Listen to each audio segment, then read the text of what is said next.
intensitas selama 5 menit yang dilakukan beberapa kali sehari. Seseorang dengan kapasitas fungsional 3-5 menit, latihan dapat dilakukan 1-2 kali sehari. Individu dengan kapasitas fisik yang lebih dari 5 menit disarankan untuk berlatih 3 kali per minggu pada hari yang berselingan. Individu dengan jenis latihan beban sebaiknya juga berlatih 3 kali dalam seminggu pada hari yang berselingan. Latihan dengan frekuensi intensif sebaiknya juga dilakukan dengan jenis latihan beban dan beban secara bergantian. Hal yang dihindari adalah latihan beban yang dilakukan lebih dari 5 kali dalam seminggu. Latihan jenis ini dengan frekuensi yang tinggi meningkatkan risiko cedera ortopedik. Yang kedua, intensitas. Intensitas latihan ditetapkan secara spesifik pada individu sesuai dengan kapasitas fisik yang dalam pelaksanaannya memerlukan pengawasan secara terus-menerus agar intensitas latihan benar-benar mencapai intensitas yang diprogramkan atau yang diinginkan atau yang ditujukan. Hal yang perlu diperhatikan adalah bahwa kemampuan seseorang untuk mempertahankan suatu intensitas latihan itu berbeda dengan orang lain. Nah, perbedaan ini sebagian besar disebabkan karena adanya perbedaan intensitas latihan, di mana terjadi akumulasi asam laktat. Perbedaan ketahanan dalam menjalankan level intensitas latihan ini menjadi hal yang harus diperhatikan dalam menyusun program latihan setiap individunya. Nah, menurut Anderson, pada umumnya intensitas latihan itu dimulai 40-85% kapasitas fungsional. Pada orang dengan permasalahan jantung, intensitas latihan dapat ditetapkan antara 40 sampai dengan 60% kapasitas fungsional.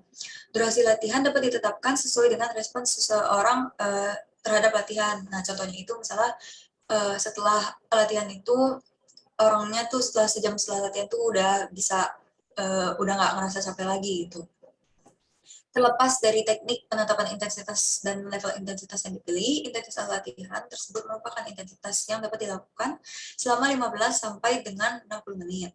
Pada dasarnya, tujuan akhir menentukan besar intensitas latihan adalah untuk memberikan petunjuk bagi seseorang dengan tentang intensitas latihan yang akan dapat memberikan manfaat yang maksimal untuk dirinya, sekaligus meminimalisir risiko terjadinya cedera. Yang ketiga, durasi latihan. Durasi latihan inti berkisar antara 15 sampai 60 menit. Durasi waktu ini dibutuhkan untuk meningkatkan kapasitas fungsional tubuh. Balik lagi ke yang poin nomor 2 tadi. Durasi waktu yang dilaksanakan berbanding terbalik dengan intensitas latihan. Latihan dengan intensitas tinggi dan durasi latihan pendek menimbulkan respon tubuh yang sama dengan latihan dengan intensitas yang rendah dan durasi yang lama. Latihan selama 5-10 menit dengan intensitas 90% kapasitas fungsional tubuh dapat memperbaiki kerja kardiovaskular. Walaupun demikian, latihan dengan intensitas tinggi dan durasi yang pendek tersebut tidak dapat diterapkan pada banyak orang, sehingga lebih disarankan untuk melaksanakan program latihan dengan intensitas yang sedang dan durasi yang lebih lama. Lalu program tersebut disarankan karena memiliki risiko cedera yang rendah dan potensi untuk menghasilkan total keluaran kalori yang tinggi. Untuk orang yang terbiasa dengan aktivitas yang rendah, durasi yang disarankan itu 20-30 menit dengan intensitas 40-60% kapasitas fungsional. Penyesuaian durasi intensitas latihan didasarkan pada respon fisiologis individu terhadap latihan, status kesehatan, dan tujuan latihan. Pada kasus ini penyemangat berat badan. Pada umumnya, pada fase awal durasi latihan dapat bertahap ditingkatkan dari 20 menit menjadi 45 menit. Jadi diawali dari sebentar dulu, nanti baru meningkat-meningkat. Jangan langsung lama gitu. Nah, 4 jenis latihan. Ada latihan fleksibilitas untuk menjalankan aktivitas secara sendi yang latihan stretching gitu. Lalu ada yang kedua latihan ketahanan dan kekuatan otot. Yang ketiga ada latihan ketahanan kardiorespirasi. Lalu fase-fase latihan fisik. Ini ada 3 fase. Yang pertama fase pemanasan, fase latihan, lalu yang terakhir fase pendinginan. Lalu ini yang akan saya bahas terakhir, program latihan fisik. Masih ada lagi, maaf. Program latihan fisik seimbang berdasarkan fit itu frekuensi, intensitas, terus durasi atau lamanya aktivitas fisik, taken time, terus jenis latihan yang dipakai. Nah, terus ini tadi kan fitness kategori udah ya. Nah, persiapan latihannya itu tubuh harus dalam keadaan sehat, cukup tidur atau istirahat dan tidak dalam keadaan yang kepayahan. Terus yang kedua, sebelum melakukan aktivitas fisik harus dilakukan pemeriksaan dan di istirahat. Yang ketiga, dilakukan pemanasan selama 5 menit. Lalu frekuensi atau latihan. Nah, frekuensi latihan ini 3-6 kali per minggu. Tidak boleh istirahat lebih dari 48 jam agar kebugaran fisik selalu siap. Frekuensi 6 kali seminggu, 2 kali lebih efektif dibandingkan 3 kali seminggu. Terus intensitas latihan berpedoman pada 65-85% dikali denyut nadi maksimal sesuai dengan ini gambarnya saya lupa masukin. Terus waktu 30-60 menit setiap hari dan tipe latihan sesuai dengan kondisi tubuh. Lalu tipe latihan yang sesuai dengan kondisi dan situasi pribadi seseorang. Terus oleh karena itu, yang pertama harus diperhatikan itu adalah keadaan anatomi, berat badan, dan berbagai abnormalitas fisik atau cedera sebelumnya. Kemudian pilih macam latihan fisik yang tidak ada kontraindikasi. Misalnya orang obesitas itu tidak dianjurkan untuk melakukan latihan fisik yang banyak menunjang berat badan agar tidak membuat cedera lutut. Ini yang akan saya bahas terakhir, yaitu dampak latihan fisik yang tidak seimbang terhadap kesehatan dan kebugaran fisik.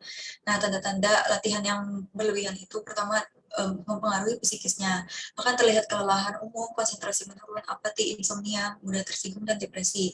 Yang kedua, penampilannya. Penampilannya menurun, pemulihan terlambat, dan tidak toleran terhadap pelatihan. Yang ketiga, fisiologis.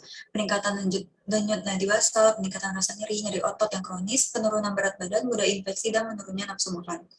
Latihan fisik berlebih akan mempengaruhi fungsi organ tubuh mulai dari kardiovaskuler, hormon, serta muskuloskeletal sehingga mempengaruhi aktivitas sehari-hari. Selain itu, pelatihan berlebih menurunkan kadar testosteron dan menurunkan gairah seksual. Pemeriksaan secara mendalam dapat dilakukan pemeriksaan hormon dan radikal bebas. Oleh karena itu, pelatihan kebugaran seksual perlu dilakukan berdasarkan kaidah ilmiah. Mungkin udah sampai situ aja. Sekian dari saya. Wassalamualaikum warahmatullahi wabarakatuh. Terima kasih.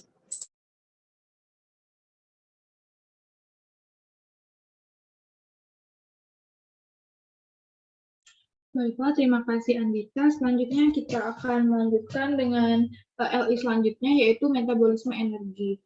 Kepada teman-teman yang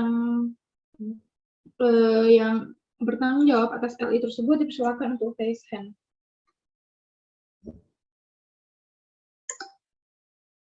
Baiklah, pada Saudari Andika dipersilakan.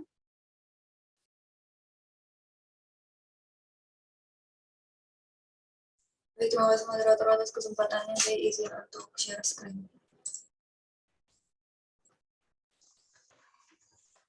Metabolisme energi ya. Saya jelasin dari pengertian mungkin ya.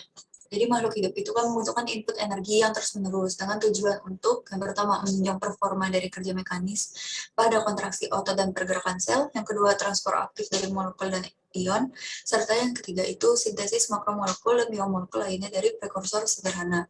Nah, pada dasarnya itu metabolisme terdiri dari berbagai rantai reaksi kimia yang berawal dari suatu molekul yang dikonversi menjadi molekul lain atau molekul yang mengalami modifikasi tertentu. Metabolisme itu dibagi menjadi dua kelas. Ada satu mengonversi energi dari bahan bakar menjadi bentuk energi seluler yang dapat digunakan secara biologis, katabolisme. Yang kedua, reaksi yang membutuhkan energi untuk bekerja atau anabolisme untuk membentuk molekul kompleks. Nah, metabolisme itu merupakan reaksi dalam sel yang dikatalisis oleh enzim-enzim dan merupakan suatu proses terintegrasi dan terkoordinasi yang mempunyai tujuan dan mencakup berbagai kerjasama banyak sistem multi. Nah, metabolisme ini memiliki 4 fungsi spesifik. Yang pertama, untuk memperoleh energi kimia dari degradasi sehari makanan dan yang kaya energi dari lingkungan atau dari energi solar. Yang kedua, untuk mengubah molekul nutrien menjadi prekursor unit pembangun bagi makromolekul nutrien menjadi prekursor unit pembangun makromolekul sel. Yang ketiga, untuk menggabungkan unit-unit pembangunan ini menjadi protein, asam nukleat, lipid, polisakarida, dan kemudian sel lainnya. Yang terakhir, untuk membentuk dan mendegradasi biomolekul yang diperlukan di dalam fungsi khusus sel. Nah, kebutuhan energi dalam sehari itu dapat diperkirakan dari komponen-komponen pengeluaran energi, yaitu energi yang dibutuhkan untuk basal metabolic rate atau energi metabolisme basal, specific dynamic action, kegiatan dinamik khusus makanan, dan pengeluaran energi untuk aktivitas fisik. Nah, ketika komponen pengeluaran energi ini berbeda menurut umur, jenis kelamin, ukuran tubuh, status kesehatan, dan faktor lainnya. Untuk